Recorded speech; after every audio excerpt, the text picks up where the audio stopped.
하와이에 가면 그 호놀룰루 주 총사 앞에 데미안 동상이 있습니다. 그 하와이 몰로카이 섬은 이 한센병에 걸린 사람들이 집단으로 이주된 곳이 이 몰로카이 섬이에요. 여기에 데미안이 이곳에 찾아가서 복음을 전했습니다. 하나님은 당신들을 사랑한다고 전했지만 그들은 받아들이질 않았습니다.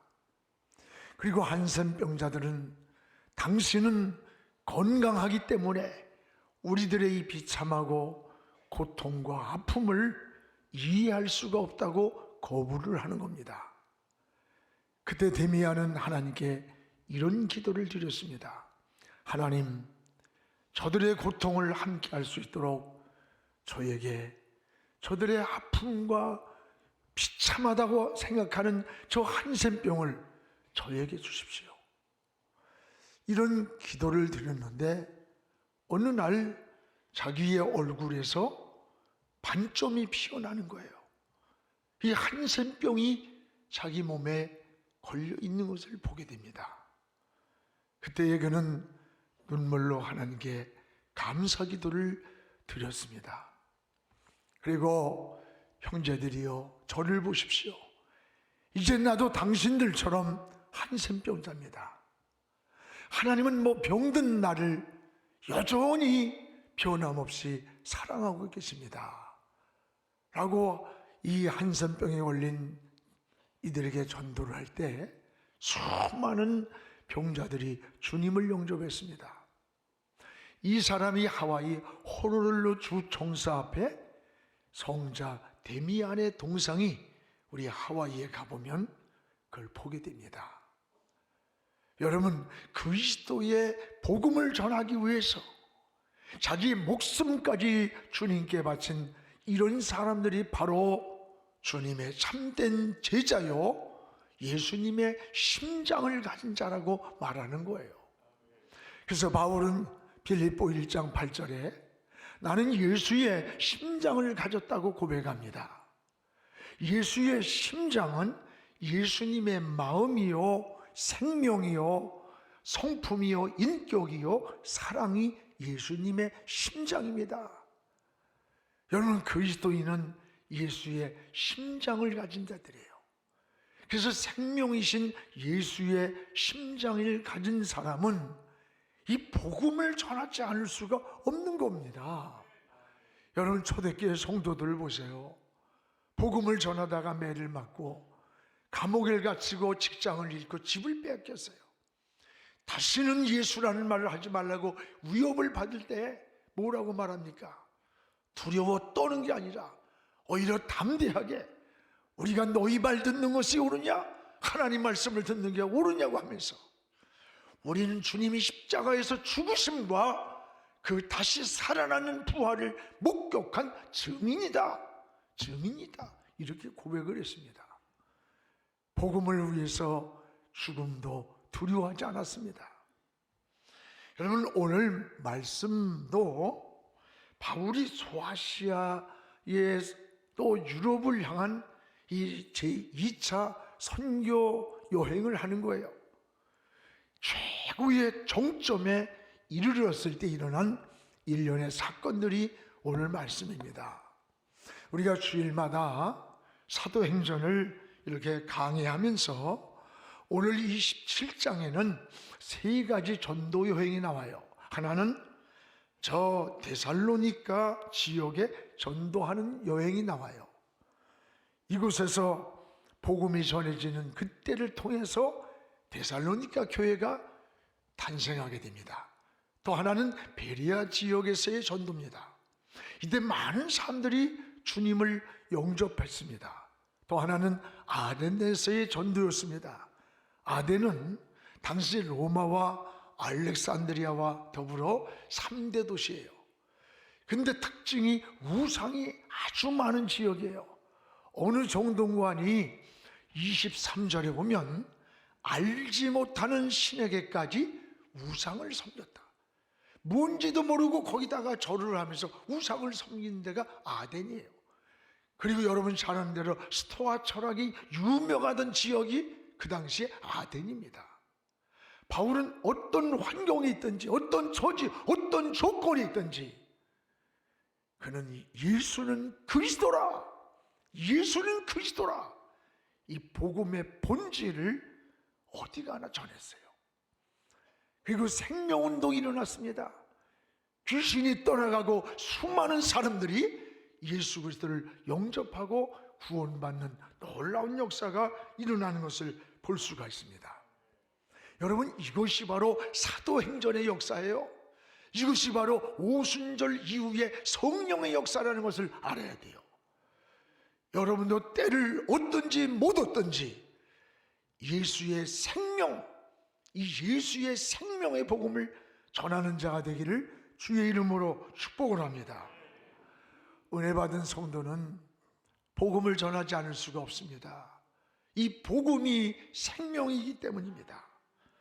여러분께서 오늘 말씀도 베레아 사람들이 바울이 전한 말씀을 듣고 주님을 영접하는 사건인데, 오늘 11절에 베레아 사람들에 대한 모습이 나와요. 베레아에 있는 사람들은 데살로니가에 있는 사람들보다 더 너그러워서 간절한 마음으로 말씀을 받고, 마음으로 말씀을 받고, 이것이 그러한가 하여 날마다 성경을 상고했다라고 했습니다. 당시 데살로니가 사람들은 이 거친 정치적 성향이 있었습니다. 또 지역성으로 성격이 아주 거칠었던 것 같아요. 그래서 이 오늘 베레아 전에 데살로니가에서 바울이 복음을 전하다가 막 오늘날로 말하면 깡패, 불량배들이 나타나서 바울을 죽이려고 하니까 이곳을 피신해서 지금 베레아 지역으로 와서 복음을 전하게 되는 거예요. 근데 베레아 지역에 보니까 이 사람들은 성품이 온화해요. 인격적이라 그랬어요. 아주 복음을 받아들이는 태도가 달랐습니다. 그 자세를 전에 번역에는 신사적이다 그랬어요. 인격적이라는 거죠. 무엇보다 베레아 사람들은 여기에 간절한 마음으로 바울이 전하는 말씀을 받았다 해서 받았다. 오늘 11절에 우리 같이 읽겠습니다. 베레아에 있는 사람들은 데살로니가에 있는 사람들보다 더 너그러워서 간절한 마음으로 말씀을 받고, 간절한 마음으로 말씀을 받았다. 인격적 신앙. 여기 간절한 마음, 이 마음, 말씀을 받는 신앙적 자세가 달랐어요. 간절한 마음이란 세 가지: 사모하는 마음, 준비된 마음, 갈망하는 마음을 간절한 마음이라네요. 이런 마음으로 말씀을 받았다라고 소개를 하는 거예요. 여기서 여러분, 말씀을 들었다라고 하지 않고 받았다는 거예요. 말씀을 귀로만 듣고 머리로만 들은 게 아니라 하나님 말씀을 가슴으로 받고 하나님 말씀을 마음으로 받았다고 하는 거예요. 이 베레아 사람들의 마음의 토양이 좋았다는 것을 보여줘요. 여러분, 이 토양이 중요합니다.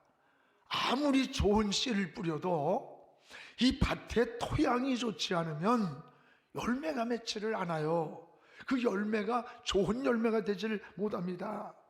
그래서 예수님도 마태복음 13장에 보면 주님은 하나님의 말씀을 씨로 비유합니다. 그리고 우리 인간의 마음을 네 종류의 밭으로 비유를 하는 거예요.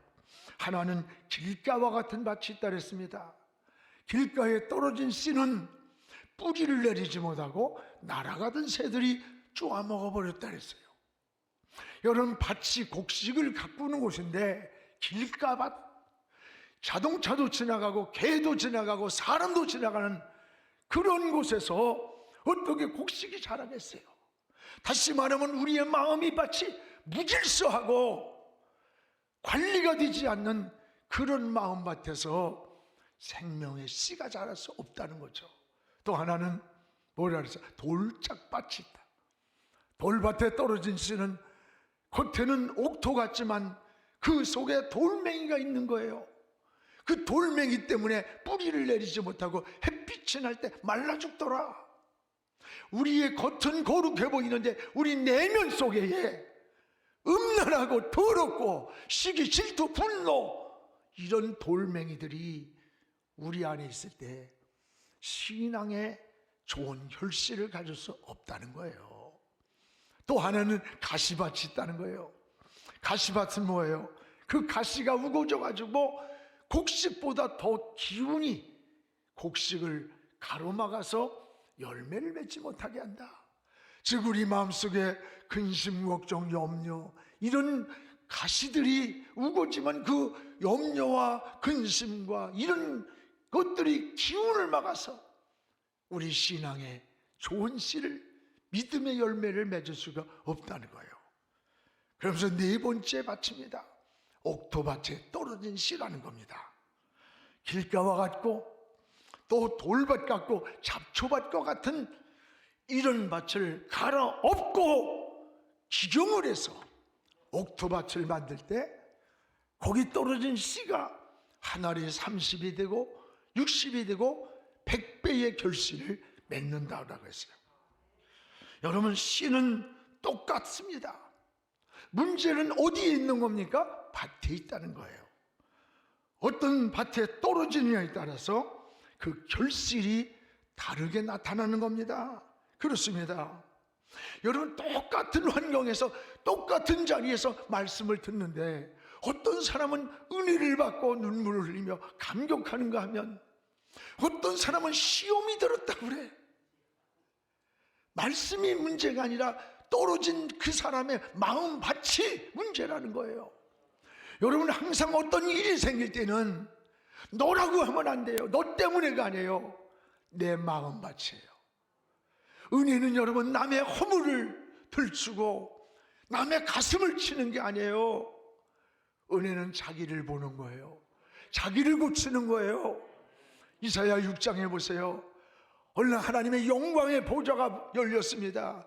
그 영광을 바라보던 이사야는 가슴을 치면서 통곡을 합니다. 망하였도다, 망하였도다. 부정한 내가 거룩한 저 하나님을 보았도다. 은혜는 남의 가슴을 치는 게 아니에요. 내 가슴을 치는 거예요. 여러분, 은혜를 깊이 받고 보면요, 남의 허물이나 남의 정죄하거나 그러질 못해요. 남의 허물이 보일 때, 어떤 실수가 보일 때 나도 저럴 수 있다. 그래, 사람이라 저럴 수 있어. 하나님만이 온전하시지. 그러면서 나를 보는 거울이 되고 긍휼히 여기면서 기도를 해주게 되는 거예요. 이게 바로 은혜라는 거예요. 바로 이 베레아 사람들의 마음밭이 마음으로 말씀을 받았다, 가슴으로 말씀을 받았다는 거예요. 말씀을 사모하고 마음으로 받을 때에 변화가 일어났던 겁니다. 역사가 일어났던 거예요. 은혜가 일어났던 겁니다. 그렇습니다. 여러분, 하나님의 말씀이 인생의 해답이에요. 종교적 개혁자들은 뭐라 그랬어요? 오직 말씀으로 돌아가야 산다는 거예요. 말씀, 성경으로 돌아가야. 그래서 그들이 외친 게 5대 솔로 아닙니까? 오직 성경, 오직 믿음, 오직 은혜, 오직 예수 그리스도, 오직 하나님께만 영광이다. 이게 뭡니까? 성경의 본질이에요. 신앙의 본질이에요. 그렇습니다. 그래서 시편 119편 105절에 이렇게 말씀합니다. 주의 말씀은 내 발의 등이요 내 인생의 길에 빛입니다. 여러분, 캄캄한 밤 망망대해를 항해하는 배가 저 멀리에 작은 불빛 하나에 반짝거리는 등대를 보고 항구를 찾아가듯이 우리가 망망대해 같은 이런 세상에서 우리들의 인생의 발걸음에 등이 되고 우리가 살아가는 길에 빛을 비춰주는 생명이 뭐냐? 하나님 말씀이라는 거예요. 맞습니다. 오늘 하나님 말씀이 우리의 길이에요. 우리의 방향이에요. 우리 삶의 기준입니다. 그래서 히브리서 4장 12절에 이렇게 말씀하잖아요. 우리 같이 한번 읽어봅시다. 하나님의 말씀은 살아있고 활력이 있어 좌우의 날선 어떤 검보다도 예리하여 혼과 영과 관절과 골수를 찔러 쪼개기까지 하며 또 마음의 생각과 뜻을 판단하고 관찰한다. 이게 뭡니까? 살아있는 말씀, 좌우의 날선 검보다 더 예리한 검과 같다. 하나님 말씀은 우리의 전인적인 삶을 치유해주는 수술도라는 거예요. 우리의 영혼도 수술하고 병든 마음도 정신도 육체도 우리의 가정과 환경까지도 치유해주는 게 하나님의 말씀이에요. 오늘 우리는 하나님 말씀으로 인생의 해답을 찾아야 돼요. 오늘 베레아 사람들처럼 마음으로 하나님 말씀을 받는 이런 믿음의 신앙이 되기를 주의 이름으로 축복을 합니다. 또 하나 베레아 사람들은 따라합시다. 날마다 말씀을 상고했다. 날마다 11절 우리 같이 읽어봅시다. 다시 한번. 이것이 그러한가 하여 날마다 성경을 상고함으로 그들은 마음으로 말씀을 받고 그 말씀을 날마다 상고했다. 여기 날마다와 상고라는 말을 주목하십시오. 베레아 사람들은 성경 말씀을 듣고 그를 받고 날마다 그 말씀을 묵상하며 연구했다는 거예요. 여러분, 날마다가 신앙에 중요한 겁니다. 신앙은 날마다 말씀을 상고해야 돼요. 우리의 건강을 유지하는 것도 날마다 하루 3끼씩 규칙적인 식사를 하기 때문에 건강이 유지하는 거예요. 영적 생활도 똑같습니다. 오늘날 여러분 성경을 많이 읽었으니까 이제는 안 읽어도 돼. 난 기도를 막 처리하면서 며칠간 기도했으니까 이제는 쉬어도 돼. 아니에요. 날마다 말씀을 먹고 날마다 기도하고 날마다 감사하고 날마다 하나님을 찬양하고 이런 곳에서 우리는 영적 건강이 이루어지는 겁니다. 균형 잡힌 신앙인의 모습이 이루어지는 거예요. 성경을 하루 3장씩 날마다 읽기만 하면 여러분 1년에 한 번씩을 읽을 수 있어요.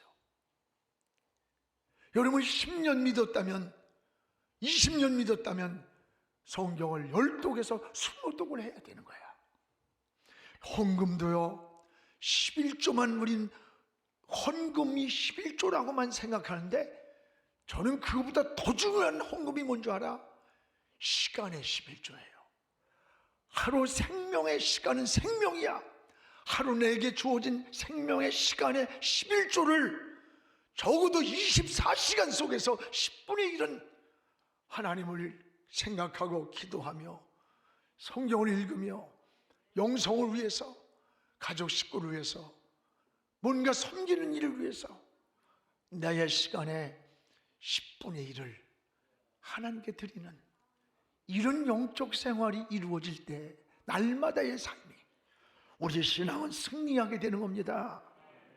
여러분 신명기 6장 7절에서 9절에 보면 자녀들에게 이 쉐마 교육을 강조합니다. 쉐마가 뭐예요? 들으라는 거, 들으라.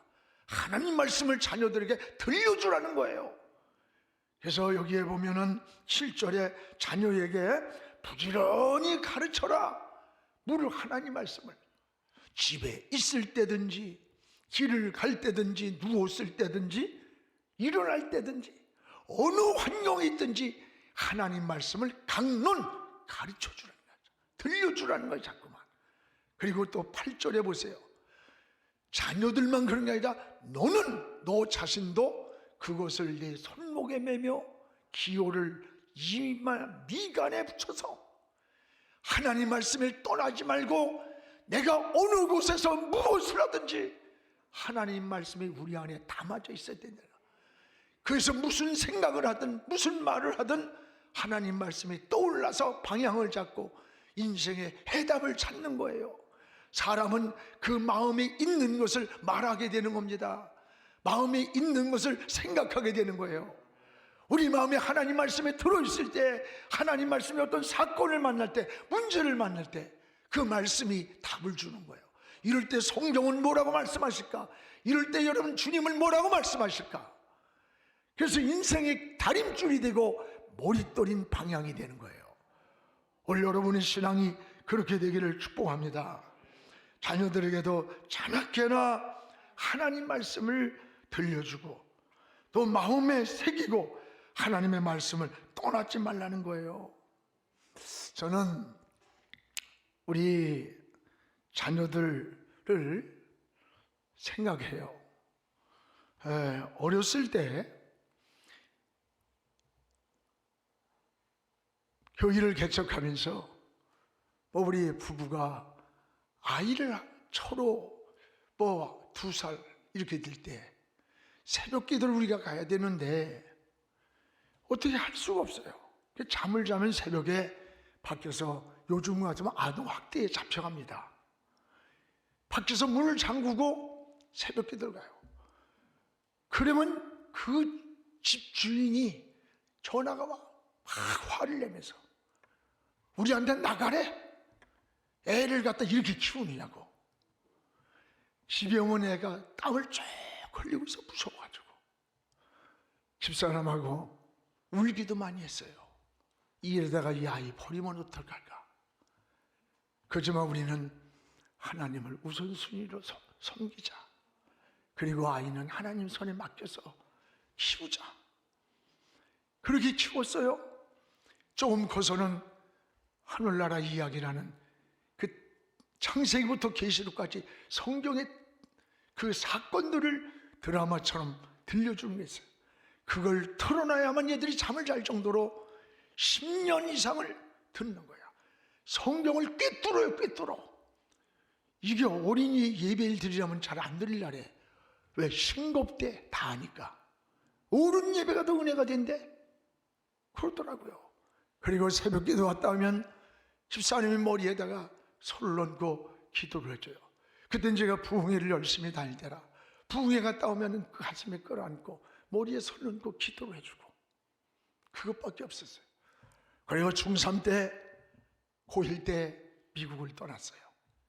부모가 없는 사춘기에 누구의 간섭도 없어요.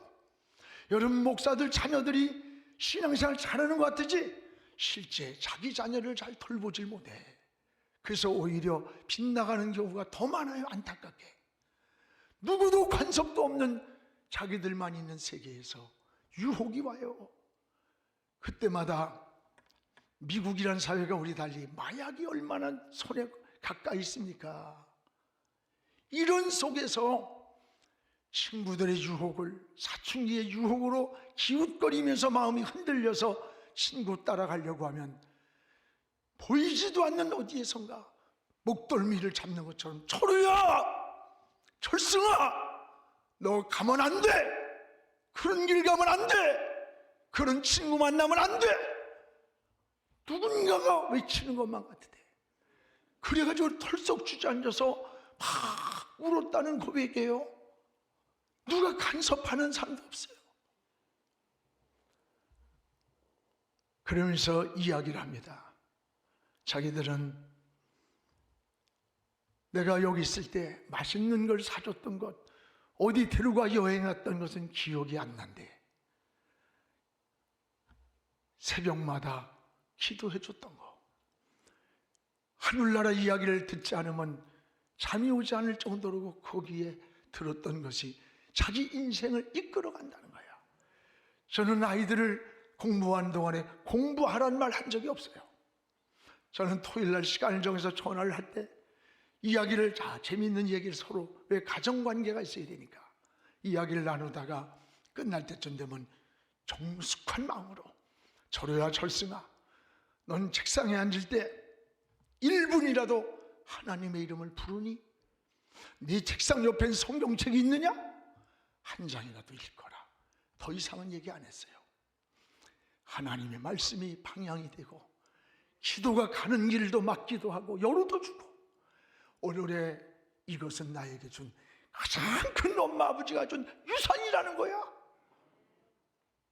여러분 하나님이 열어줘야 돼요. 하나님이 키워줘야 돼. 하나님이 도와줘야 돼요. 저는 우리 아이들이 정신적으로 여러 가지로 심리적으로 문제가 많을 줄 알았어요. 근데 정말 감사하게 잘 컸고 감사하게 그들 인도하고 하나님이 축복해 주었어요. 사랑하는 여러분, 오늘 말씀을 여러분 누웠을 때든지 일어나든지 길을 가든지 멈췄다든지 이 말씀을 들려주라고 하는 쉐마의 은혜, 오늘 이 베레아 이런 교회의 모습이 여러분 가정의 자녀들에게도 들려주는 신앙의 삶이 되기를 주의 이름으로 축복을 합니다. 사랑하는 여러분, 오늘 베레아 사람들처럼 날마다 여러분 날마다 기도하고 날마다 말씀을 가까이 하고 날마다 감사하고 날마다 찬양하고 날마다 하나님을 섬기는 이 은혜가 여러분에게도 있기를 주의 이름으로 축원합니다.